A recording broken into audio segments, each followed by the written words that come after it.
안녕하세요. 머니포커스 이승원입니다. 한글을 이야기할 때 빠지지 않는 말이 있죠. 과학적인 글자다. 신기한 글자다. 다 맞는 말이지만 오늘은 조금 다른 각도에서 살펴보려고 합니다. 사실은 거대 문명의 압력과 식민지배 가운데서도 한글이 끝끝내 살아남았죠. 그래서 이런 역사적인 측면에서 좀 다른 나라들과 비교를 하면서 이야기를 해볼까 합니다. 오늘도 서울대 국어국문학과 황선엽 교수님과 함께합니다. 어서 오세요. 안녕하세요. 네, 교수님. 지난 시간에도 재밌게 들었는데요. 사실 말씀을 듣다가 제가 계속 생각이 나는 게 제가 2006년, 8년 그 시기에 미국에 잠깐 있었거든요. 그런데 제 주변에 한글 배우는 애들이 한 두세 명이 있었어요. 그냥 완전 백인 애들인데. 그래서 왜 배우니 이거를? 뭐 한국 올 일이 많을 것 같아 네가 말하면서 막 옆에서 이렇게 약간 장난을 쳤는데 일단 너무 신기하대요. 그 글자의 구성, 뭐 자음과 모음이 구성이 신기하기도 하고 어떤 친구는 왜냐면 영어는 이제 알파벳을 옆으로 쭉 늘어놓잖아요. 그런데 우리는 안 뭐 이렇게 그래서 약간 레고 쌓는 듯한 느낌도 든다고 해서 그때 제가 충격을 받았어요. 아니 그렇구나 생각해보니까 레고네. 이런 반응들을 많이 보셨을 텐데 어떻습니까 실제? 한글은 이렇게 자음과 모음을 모아쓰기 한다는 게 굉장히 큰 특징인데요.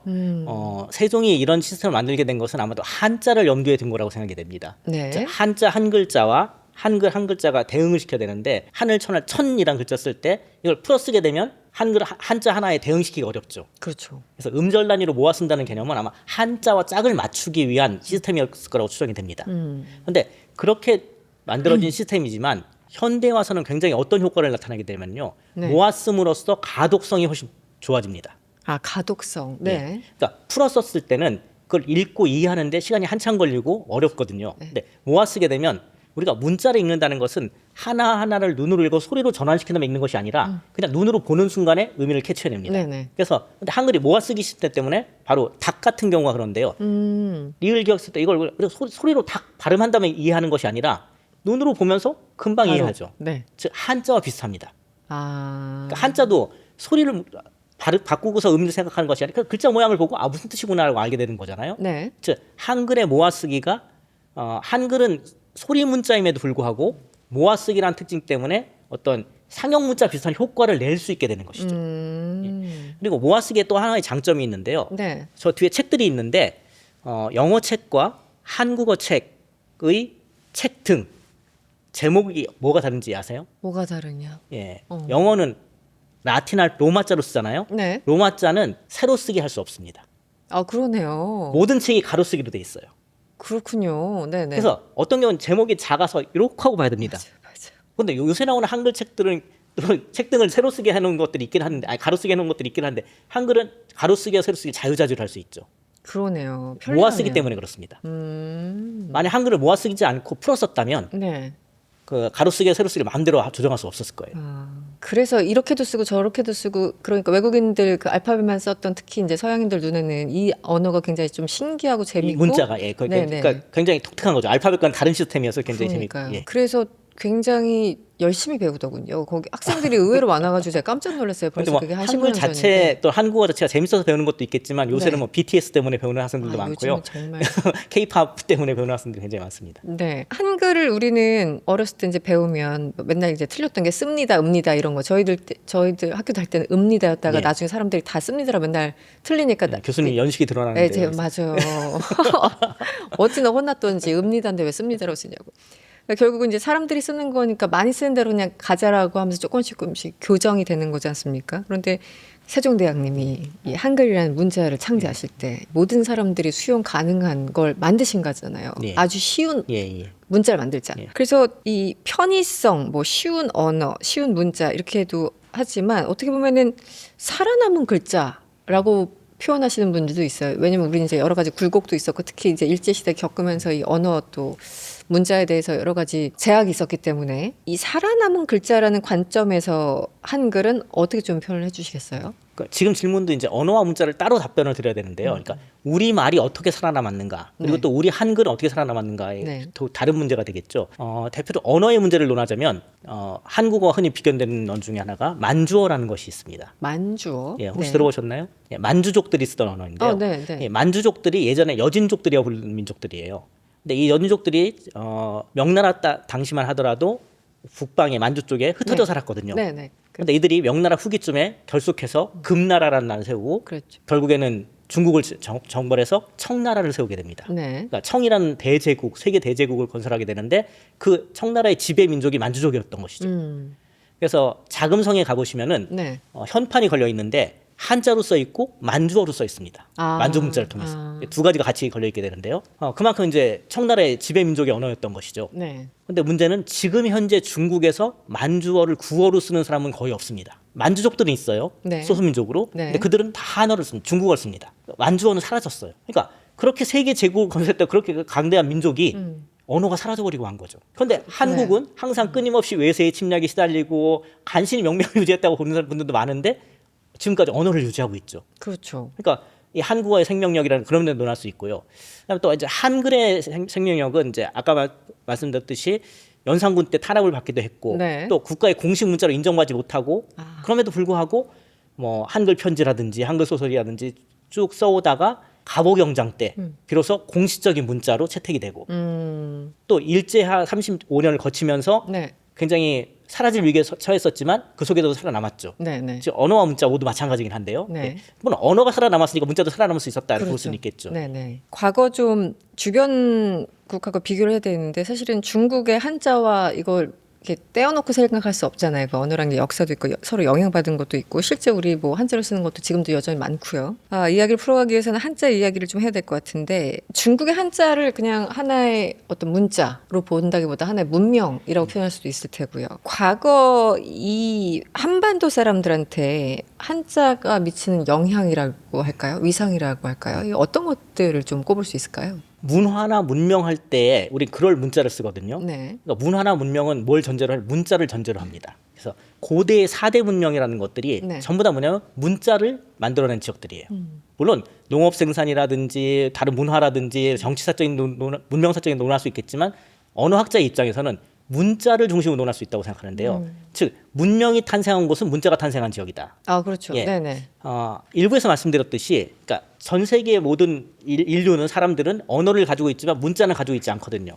그래서 그 문자는 아주 특수한 지역에서 만들어졌어요. 바로 그것을 우리가 고대의 4대 문명이라고 하는 것이죠. 네. 즉, 근데 이 동아시아에서는 유일한 문명권, 즉 문자가 뭐였냐면 한자밖에 없었던 것이죠. 그것이 한 3, 4천 년 전에 만들어졌고, 따라서 세계사의 흐름에 타고서 중세나 현대나 근대로 발전하기 위해서는 문자가 있어야만 했고, 당시에 동아시아 유일한 문자는 한자밖에 없었으니까 네. 이걸 우리가 안 받아들였다면 우리는 지금 아마도 원시 부족처럼 살고 있겠죠. 소위 문명이 그렇죠. 없는. 예, 문명이 없는 상태.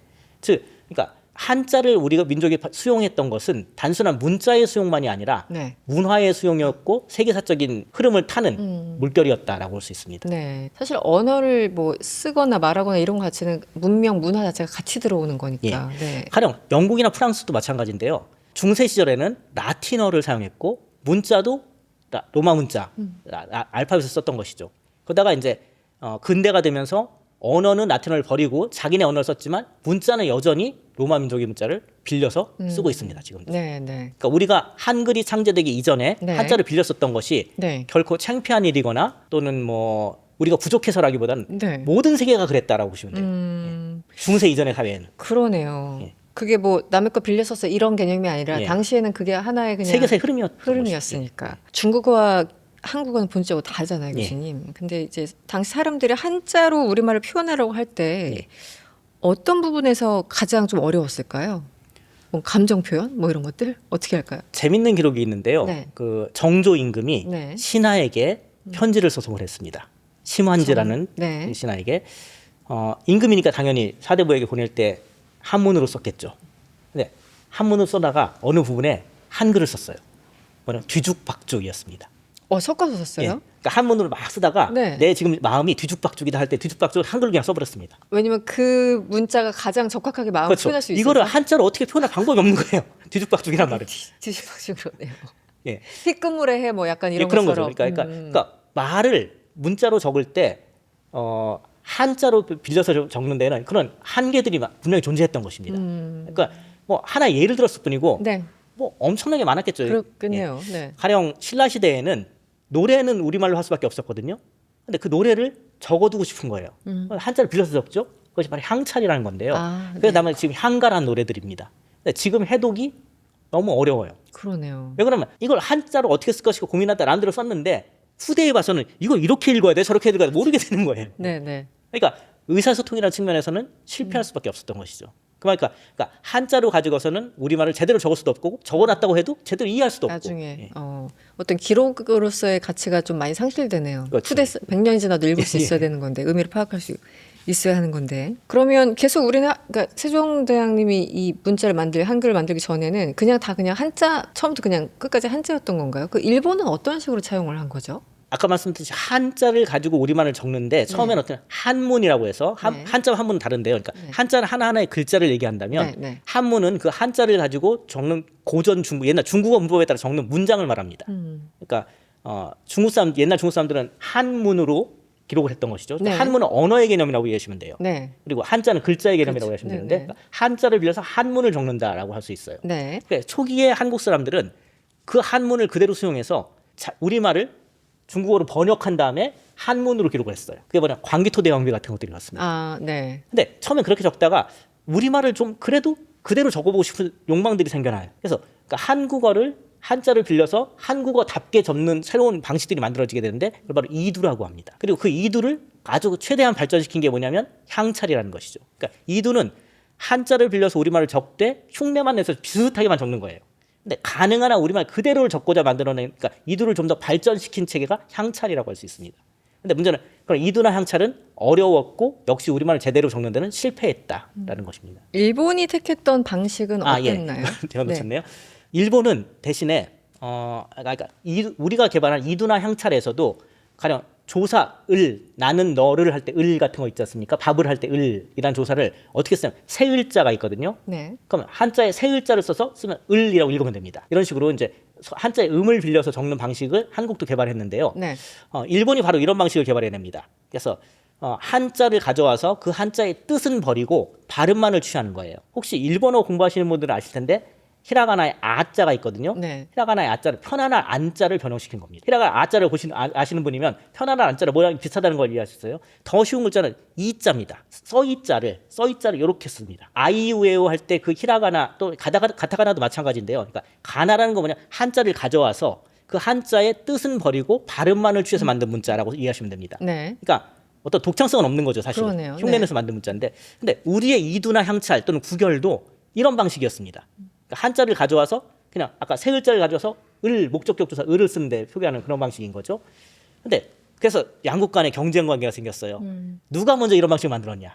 누가 만들었냐? 그러니까 독자적으로 물론 각자 만들 수도 있는데 일본은 이 자료가 8세기경부터 나타나거든요. 근데 우리는 지금 현재 남아 있는 건 물론 향찰이 지어진 건 8세기 이전에 지어졌지만 남아있는 삼국유사에 남아있으니까 12세기경이에요. 그리고 이제 나중에 나타나는 자료들 한 10세기 이전 자료들은 거의 없습니다, 사실은. 그러니까 세기 나타나는 시기상으로 한국이 자료상 나타나는 늦어요. 그러니까 일본이 자기네가 먼저라고 주장했는데 그 이후에 나타나니까 그러니까 아주 극소수이긴 하지만 8세기 중엽에 만들어진 문헌들이 한국에도 일부 남아 있습니다. 나중에 발견됐습니까? 그러니까 리움박물관에 소장돼 있는 화엄경 사경이라는 것인데요. 755년경에 만들어진 것인데 이두어들이 나타나거든요, 거기에. 그리고 이제 또 각필이라고 해서 좀 더 굉장히 어려운 방식이긴 한데 후대의 자료들이 나타나게 되면서 한국이 좀 더 먼저 개발했을 가능성이 더 훨씬 높다라는 걸 일본 학자들이 인정하게 됐고요. 그렇다면 결국 무슨 얘기냐면 백제나 또는 신라, 특히 신라가 중요한 역할을 했다. 그러니까 신라 시대에 만들어진 방식이 일본에 전래되어서 일본 사람들이 그것을 바탕으로 가나를 만들었을 가능성이 높다라는 것을 일본 학자 전부는 아니지만 일부 학자들이 인정하고 있고 이게 한 10여 년 전에 NHK 다큐멘터리를 만들어서 이제 방송된 적이 있었습니다. 신라에서 그 일본적으로 넘어간 게 좀 많잖아요. 그 중에 하나일 수도 있다. 그리고 이제 당시의 문화 전파 루트를 생각한다면 당연히 한반도에서 일본 쪽으로 영향을 줬다고 보는 것이 일반적인 게. 그런데 이 역으로 한자는 많은 나라에서 이제 빌려 쓰거나 아니면 가공해서 쓰거나 뭐 이런 식으로 해서 수천 년을 이렇게 지나왔지 않습니까? 그런데 어떻게 영어로 보면은 한글은 이 한반도에서만 써요. 물론 아까 그 일부에서 인도네시아 이제 말씀을 해주시긴 했는데 그러면 확장성 면에서는 조금 부족한 건 아닌가? 뭐 이런 생각도 갑자기 드네요. 어떻게 보세요? 일본의 히라가나도 마찬가지인데요. 일본 내에서만 쓰는 것이죠. 그러니까, 네. 그러니까 어떤 문자는 대부분의 문자는 그 언어를 적기 위해서 만들어지다 보니까 그 네. 언어에 특화돼 있고 그것이 네. 확장성을 가지기는 어려운 측면이 있는데요. 다만 한글은 용법에 제한이 있는 것은 아니고, 그러니까 한글을 가지고 영어도 적을 수 있고 일본어 적을 중국어 적을 수도 있거든요. 사실은. 다만 언어라는 건 보수성이 있고 전통성이 있기 때문에 쉽게 바꾸려고 하지 않습니다. 사람들이. 그래서 이제 그래서 한글이 또 한 가지는 또 한글이 그렇다고 해서 그럼 중국이나 일본에 보급되는 게 좋은 거냐라는 건 그래서 다른 문제. 다른 문제인 것 같아요. 이건 언어기 때문에. 그러니까 문자. 네. 우리 자체적으로 쓰는데 문제가 없고 우리가 쓰는데 좋은 것이라면 그걸 만족하면 되는 것이지 굳이 이걸 그리고 수출용 아니니까. 네. 그리고 또 한국어를 배우고자 하는 수요가 굉장히 증가하고 있는데요. 네. 한국어를 배우려면 한글을 배울 수밖에 없죠. 그렇죠. 그러니까 네. 그 나라를 말을 적기 위해서 한글을 보급하는 것이 아니라 그냥 한국어 자체가 퍼져나가면서 한글도 그냥 보급돼 가고 있다라고 보시는 게 일반적인 것 같습니다. 일제 강점기 때도 그렇고 보통 인간의 역사를 보면 어떤 이게 제국주의 시대도 그렇고 어느 나라를 어느 지역을 지배하면 일단 언어부터 혹은 문자부터 바꾸려고 하지 않습니까? 그래서 이 지배자의 언어와 문자를 쓰려고 이제 억압을 하잖아요. 이거는 왜 그런 건가요? 문명적인 차원인가요? 어떻습니까? 뭐 정신 뭐 이런 얘기 많이 하잖아요. 어떻게 설명을 좀 해주시겠어요? 예. 사실 한 부족의 민족의 언어를 바꾼다는 건 쉬운 일은 아니에요. 너무 어렵다. 근데 네. 그렇다고 해서 또 불가능하냐면 그렇지 않거든요. 그러니까 가령 만주어 예를 들었듯이 사라지기도 하니까요. 네. 근데 문제는 만주어는 어떤 정치적 압력이나 이 식민지 지배 이런 것과 상관없이 그냥 자연스럽게 해서 네. 한족이 동화돼서 사라진 거예요. 참 놀랍습니다. 그리고 이제 모든 식민지 지배 국가들이 해당 지역의 언어를 다 일부러 말살시키려고 하는 건 아닙니다. 결과적으로 그렇게 된 경우들이 있는 것이죠. 네, 그래서 네. 남미의 상당수 나라들 지금 스페인어나 포르투갈어를 쓰고 있는데요. 원래 그 민족들이 그 부족들이 쓰던 언어들이 거의 사라졌죠. 그렇죠. 원주민들이 쓰던 게 있었을 근데 그게 텐데. 꼭 어떤 강제에 의해서만 된 거라고 보기는 어렵고 오랜 시간이 흐르다가 자연스럽게 만주어처럼 그렇게 사라져간 것이라고 볼 수도 있습니다. 네. 다만 이제 우리는 좀 특수한 경험을 했던 것이죠. 그러니까 일제 치하를 겪으면서 어떤 강제력에 의해서 한국을 없애려는 그런 움직임이 있었고 그것에 대한 반발들이 생겨났던 것인데요. 만약에 이런 말씀드리면 안 되겠지 모르겠는데 일제가 한 100년, 200년 갔다면 네. 한국어 사라질 수 있었을 거라고 생각해요. 그러니까 그건 시간의 문제인데요. 네. 다만 이제 초창기부터 그러니까 그 식민지배 초창기부터 그렇게 일본어 사용을 강제했던 건 아닙니다. 근데 이게 이제 강제되는 것은 1930년대 중반, 37년에 중일 전쟁이 일어나고 그 이후 무렵부터 네. 굉장히 내선 일체 정책이라고 해서 강화하게 되는데요. 그러면서 이제 그때 했던 운동 중에 하나가 신사참배를 강요하고요. 그랬죠. 창씨개명. 이름만 들으면 이게 조선 사람인지 일본 사람인지 알아요. 이름이 다르니까. 네. 그래서 성씨를 일본식으로 바꾸고 이름도 바꾸는 겁니다. 그럼 이제 이름만 보고서는 몰라 일본 사람인지 조선 사람인지 알 수가 되는 것인데. 그다음에 또 하나가 국어 상용 운동입니다. 국어 상용. 국어를 네네. 항상 써야 된다. 여기서 국어가 뭘까요? 그 당시는 일본어입니다. 일본어인가요? 그러니까 국어 상용 운동이라는 게 결국 일본어를 써야 되는 이게 뭘 얘기하냐면요.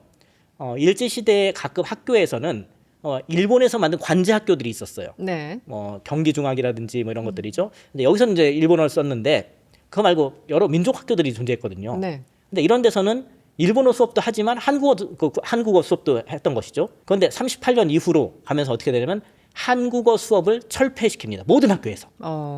그리고 일본어로만 쓰게 만드는 거예요. 이게 이제 국어 상용 운동이라는 것입니다. 그런데 45년에 해방됐으니까 7년 간 거예요, 사실은. 37년 이후에 그게 그러니까 본격적으로 35년 동안 내내 그랬던 것이 아니고 그렇군요. 그 7년 동안에 그랬던 것인데 다만 45년 해방되면서 네. 엄청난 반발들이 일어나서 네. 이제 일본어 몰아내기, 네. 잔재청산. 네. 사실 제가 어렸을 때마다 일본어 많이 쓰였거든요. 혹시 아시는지 모르겠어요.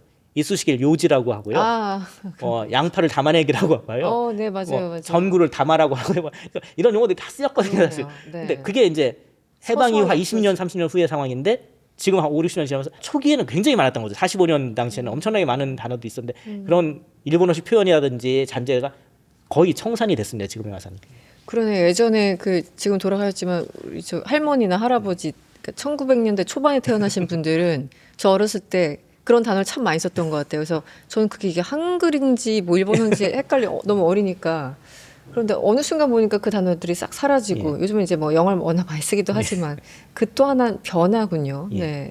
그런데 아직도 어떤 특정 계층이나 직업군에서는 전문 용어들의 일본어 남아있는 경우들이 많습니다. 방송 용어가 그렇습니다. 방송 용어. 예. 아까 야마란 말씀 예. 것도 아까 야마. 마찬가지고. 그렇죠. 뭐 이것도 일본은 뭐 마가 뜬다 뭐 이런 것도 많이 쓰고 예, 특히 뭐 많습니다. 그래서 기자들도 이제 야 우리도 이제 좀 성숙한 시민으로서 이러지 말자 약간 이러면서 많이 사라지긴 했는데 그 야마란 단어는 지금도 쓰는 건 맞아요. 네. 교수님 그 말모이라는 영화가 꽤 이제 많은 분들이 보셨는데 한마디로 우리 한글을 지키기 위해 가지고 막 엄청나게 이 그런 어려운 상황 속에도 이게 지켜내는 거잖아요. 마치 밀서처럼 막 안에 뜯고 다니고 막 이런 것들. 그런 거 보면은 참 이게 언어를 유지한다라는 게 쉬운 것만은 아니었구나. 누군가의 저렇게 엄청난 노력이 있었구나라는 생각이 들거든요. 이 부분 어떻게 보셨어요? 영화다 보니까 물론 당연히 이제 그 각색된 요소들이 많습니다. 뭐 사실 과장된 것도 있었겠죠. 요새 네. 왕사남에 대해서도 계속 역사 논란이 나오는 거와 마찬가지인데요. 네. 다만 어느 정도는 픽션에 의해서 구성돼 있지만 근본 줄거리 자체는 사실에 근거하고 있는 것이죠. 주시경 선생이라는 분이 계셨어요. 네, 네. 예, 그 주시경 선생이 한국어 연구에 굉장히 큰 기틀을 닦으셨는데요. 그 주시경 선생의 제자들이 주시경 선생이 돌아가신 다음에 모여서 조선어 연구회라는 걸 만들었습니다. 그러니까 일제 시대에는 그러니까 국어란 말을 쓸 수가 없었거든요. 네. 그때 조선어란 말을 썼는데, 그렇죠. 그러니까 조선어를 연구하는 모임이다. 조선어 연구회라는 걸 만들게 됐는데, 이 조선어 연구회 학자들이 모여서 우리가 우리말을 어떻게 지키고 보존할 것인가, 일제 치하에서 그런 고민을 하게 된 것이죠.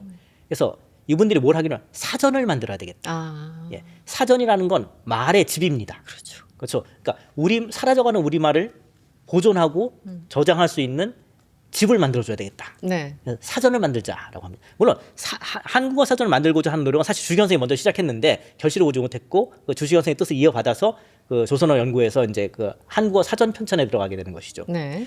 근데 한국어 사전을 만들기 위해서 뭘 했어야 되냐면요. 가령 정구지란 말 아시나요? 네. 부추의 네네네네. 사투리인데요. 흔히 뭐 많이 얘기하죠. 솔, 졸, 맞아요. 뭐 부추 이런 것들 하는데 문제는 지방마다 말이 달라요. 그럼 이걸 다 실어줄 수가 없어요 사전에. 그래서 대표를 정해서 실어야 됩니다. 그래서 표준어를 먼저 정해야 되겠다. 네. 그다음 또 하나는 표준어를 정하는데 그 표준어를 어떤 표기 방식, 소리대로 쓸 것인가, 어떤 어법에 맞도록 쓸 것인가, 맞춤법을 정해야 되겠다. 그래서 사전을 만드는 작업의 일환으로 이런 어문 규정들을 만들어 나가기 시작합니다. 네. 표준어를 사정한다든지 또는 뭐 맞춤법을 만든다든지. 네. 예, 그리고 사전 편찬을 같이 진행하는 것이죠. 이 작업이 쭉 진행되고 있었는데 그 과정에 이제 아까 말씀드린 국어 상용 운동이 일어나는 거예요. 그래서 일본에서 조선어를 공식적으로 쓰지 못하게, 하는. 네. 학교에서도 쓰지 못하게.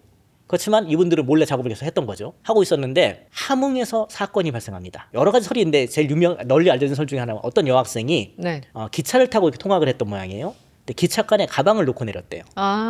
예, 그래서 이제 네, 그 네. 가방을 주인을 찾아주려고 경찰들이 단순사죠. 경찰들이 이렇게 봤더니 책들이 노트가 나왔는데 거기 한글 공부한 얘기가 써 있는 거예요. 그래서 이 학생이 가서 너 누가 이거 가르쳐 줬냐?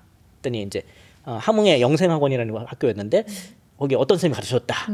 그래서 이분을 체포를 합니다. 네. 그래서 이거는 네가 혼자 한 짓이 아닐 거다. 분명히 배후 세력이 있을 거다. 근데 이분이 조선학회 회원이었어요. 조선어 연구회 그때 조선학회로 이름 바꿨을 때인데요. 그래서 이제 서울로 급파된 순사들이 조선어학회 회원 40여 명을 전부 잡아 함흥으로 데려갑니다. 1942년도의 일이에요. 40여 명을. 예. 네. 그래서 이분들이 재판을 받고 소위 이제 독립운동을 했다는 죄를 씌워서 한 5분 정도 감옥에 갇히게 되고요. 그 중에 한두 분은 한지근 선생 같은 분은 감옥에 돌아가시기도 했고 또 한 분은 석방되긴 했는데 3분인가를 끝까지 남아 있었어요. 1945년 8월 15일 해방될 때까지 3년 동안을 옥살이를 하셨죠. 한글을 연구했다라는 이유로. 예. 김윤경 선생하고 최연배 선생, 이기승 선생 이런 분들인데요.